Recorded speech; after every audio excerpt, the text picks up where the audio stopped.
Inyong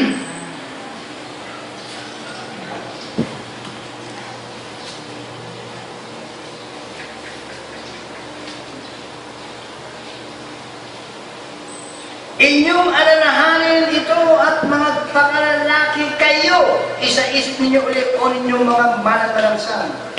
Inyong alalahanin ang mga dating bagay na una, sapagkat ako'y Diyos at walang iba. Biman sa akin, ako'y Diyos at walang gaya ko. Kaling alalahanin mo yung dating sa putos, hindi po yun.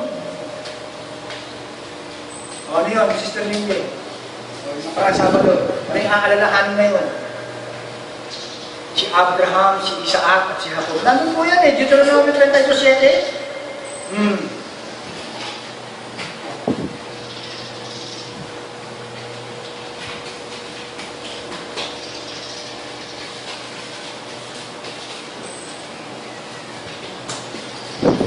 Alalahanin mo ang mga araw na una. Isipin mo ang mga taon ng lahing-lahi. Itanong mo sa iyong ama at kanyang ibabalita sa iyo, sa iyong mga matanda at kanyang sasayin sa iyo. Nang ibigay ng kataas-taas sa mga bansa ang kanyang mga mana. Nang kanyang ihiwalay ang mga anak ng tao. Kanyang inilagay ang mga hangganan ng mga bayan. Ayon sa bilang ng mga anak ni Israel. Sapagkat ang bahagi ng Panginoon ay ang kanyang bayan. Si Jacob, ang bahaging mana niya. Kanyang nasumpungan sa isang ilang sa lupain at sa kapagawa ng isang bunga na ilang ang kanyang kandungan sa palibo. Kanyang ilang. Yan po yung alalahanin natin. Yung mana na ipinagkaloob ng Diyos, na ipinangako ng Diyos kay Abraham, Isaac at kay Jacob. Ito po yung si Kristo. No? Yan po ang ipinangako sa atin ng Diyos. Si Kristo. Andito na po tayo sa daang bago. Hindi po namin binabago ang aral at hindi po kami mga ibang espiritu ito na gaya na sinasabi nyo. Eh, kung marunong kayo magsabing iba na espiritu namin dito, kami hindi marunong magsalita niya. Pero magsasalita kami ng kapulaan nyo. Gaya na narinig nyo, yan. Kapulaan nyo yun. Abuhin nyo yun. Ako, hindi ko pwede sa ng Jerusalem Church of God dyan. Eh, kung mali ako, sige, magharapan nga tayo eh. No, kahit durugin ninyo kung mali ako. Kung gusto nyo, kahit ako na lang mag-isa, oh, para makatipid kayo, sige, ako na lang mag-isa. Kahit ako na lang mag-isa. Padala nyo akong pamasahe, pupunta ako mag-isa dyan. Pag mali ako, sige, aaminin ko. Huwag nyo na akong pabalikin dito. Ako nakahanda naman ako eh. Kung mali ako, handa akong tanggapin yan eh. Oh. Ipaksiw nyo na ako dyan, pagka mali ako. Yun ang kapusahan ko. Sige. Magpakalalaki lang kayo. Kahit ako na lang. Papayag ba kayo? Ako lang? Hindi pa na mapayag eh. Kung i-request nyo, pwede. Magpakalalaki mo tayo, mga pastor, bahan namin kayo dito. No? Pagpatawad nyo yung mga narinig nyo, pero para sa inyo po ito.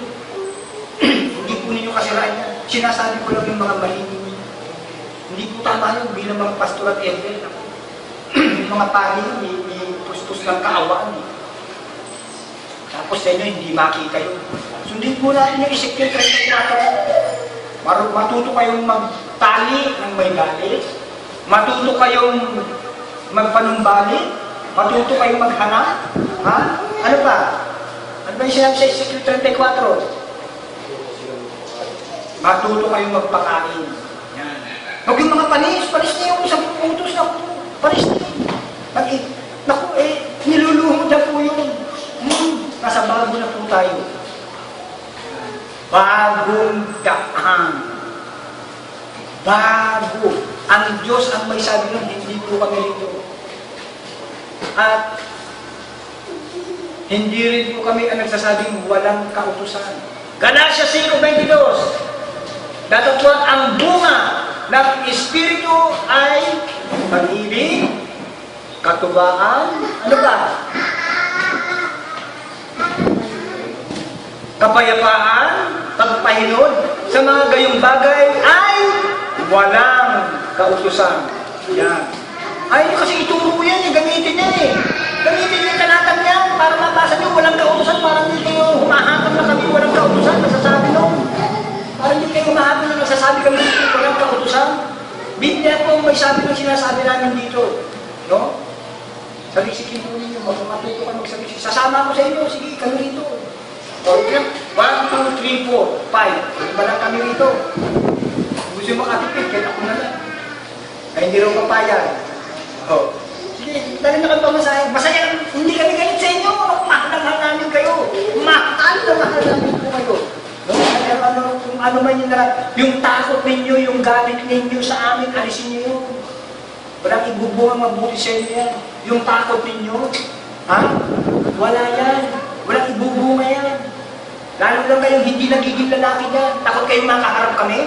Iniisip nyo kasi kayo, tuturuan namin kayo. Eh ano mo yun? Eh nasusunod yan, magturuan kayo sa isa't isa eh. Ano yan, alisin nyo yung pride na yan. Pagka tayo, lahat tayo isa kay Kristo. Alisin nyo yan. Kung sinong tama at mali, kayo pa rin ng elder, kayo pa rin ng pastor, kayo pa rin kikilalanin namin. Hanggang ngayon, minamahal namin kayo bilang pastor at bilang elder. Lamang nga lang, yung mga masasamang gawa ninyo, igalang pagkatao ng masama ay hindi mabuti. Hindi namin iginagalang yung pagkatao ninyo masama. Ang sasama ng turo ninyo. Ang sasama ng ugali ninyo. Hindi ganyan ang ugali ng pagtuturo. Alisin mo na yan, elder, yung hanggang walang kautusan, walang dalaw. Kalimutan mo na yan. Mali yan. Yung wala kaming espiritu rito, sabihin nyo, may iba na espiritu namin. Naku, huwag kayong pumatoon. Ano sinabi sa Biblia? Diba? Gawin mo sa iyong kapwa ang gusto mong gawin sa iyo. Yan ang sa kautusan at ang sa mga propeta. Kaya nga po mga kapatid, no? Ang mga bagay na nasusulat, kailangan po yun ang maganap. Masakit po pakinggan minsan yung mga masasakit na salita. Kasi ang salita po ng Diyos talaga, no? Minsan, matalim pa yan kahit sa kaling magtabak. Si Apostol Pablo, nung kanyang kapanahunan, no, nagsalita po siya ng mga kapulaan. Nagsalita siya na may katapangan. No? Ayan yung mga lalaki. Humaharap siya, pinupuntahan niya. No? Pero yun mo, yung mga pinaglakbay ni Apostol Pablo, ang lalayo, magmula Jerusalem. Para sila. Lahat ng kapanganiban, sinuon niya yan. Pati yung mga kapanganiban sa kapatid pa. Oh.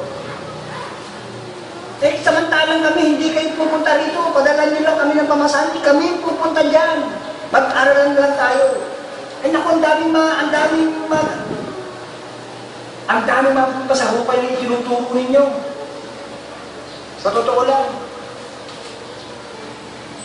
Pag ang bulag, kumakay sa kapwa bulag, buka.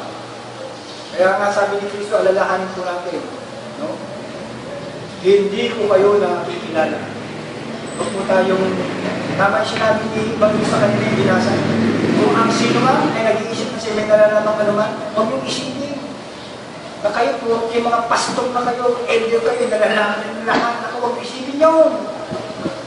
Eh, kung yun ang iniisip nyo, wala pa kayong alam, sabi sa Biblia. Kayo pinagsasabihan nyo, hindi kami. Kasi kami, hindi kami mga pastor. Kami, maging mali kami, kaya namin tanggapin yun eh. Bakit? Hindi kami pastor eh. Hindi kami elder dito. Kayo, kaya kayo magpapakalalaki kasi mga pastor kayo. Mahirap talaga tanggapin yung pagkakamali. Alam, pastor ka, elder ka. Pero sa pamamagitan ng kaliit-liit ang utos ni Kristo, no? Na magsusuwayin yun, ano yun? Mga pakalalaki nga kayo. Kay Kristo pa kayo.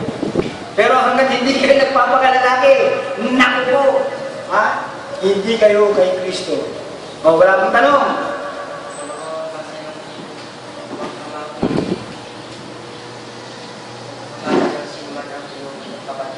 Ano? O, yung nga hinahanap ko eh. Sa Timothy yun eh. Huwag hamakin ng sino man ang iyong kabataan. Yan. Totoo po yun. Si Apostol Pablo. Si Apostol Pablo, sinabihan, ang sinasabihan, sulat na kay Timothy yun. Pero hindi ukol kay Timothy yun. Ang sinasabihan dun, yung mga kapatiran, no? Kasi si Timothy is, parang kumbaga sa anak ni Apostol Pablo sa Espiritu yun eh. Kaya sinabihan ni Apostol Pablo, huwag hamakin ng sino man ang iyong kabataan. No? Kasi nga, si Timoteo, meron siyang kakayahan, may potential siya na nakitaan si Apostol Pablo.